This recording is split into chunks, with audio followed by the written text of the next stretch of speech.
প্রধানমন্ত্রী আবাস যোজনা গ্রামীণ বা PMAYG হলো একটি ফ্ল্যাগশিপ সাশ্রয়ী মূল্যের গ্রামীণ আবাসন প্রকল্প। আবাস যোজনা গ্রামীণের লক্ষ্য হলো সমস্ত গৃহহীন পরিবার এবং কাঁচা বা জরাজীর্ণ ঘরে বসবাসকারী পরিবারগুলিতে ন্যূনতম 25 বর্গ মিটার মেঝে আয়তনের একটি পাকা বাড়ি সরবরাহ করা।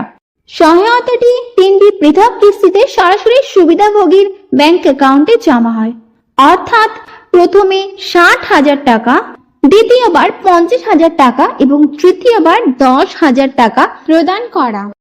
এছাড়া প্রতিটি সুবিধাভোগী BNS 2012-তে তালিকাভুক্ত হলে স্বচ্ছ ভারত মিশন গ্রামীণের অধীনে MGNREGS এর আওতায় 90টি দক্ষ নয় এমন ম্যান্ডেটরি বেতন এবং টয়লেট নির্মাণের সহায়তা পাওয়ার অধিকার রয়েছে।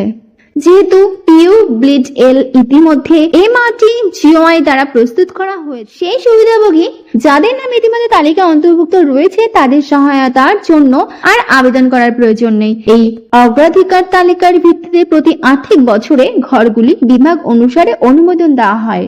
প্রধানমন্ত্রী আবাস যোজনার লক্ষ্য হলো নিশ্চিত করা যে সমস্ত ভারতীয় পরিবার তাদের আর্থিক অবস্থান নির্বিশেষে একটি শক্ত স্থায়ী বাড়ি তৈরি বা কেনার সামর্থ্য রাখে।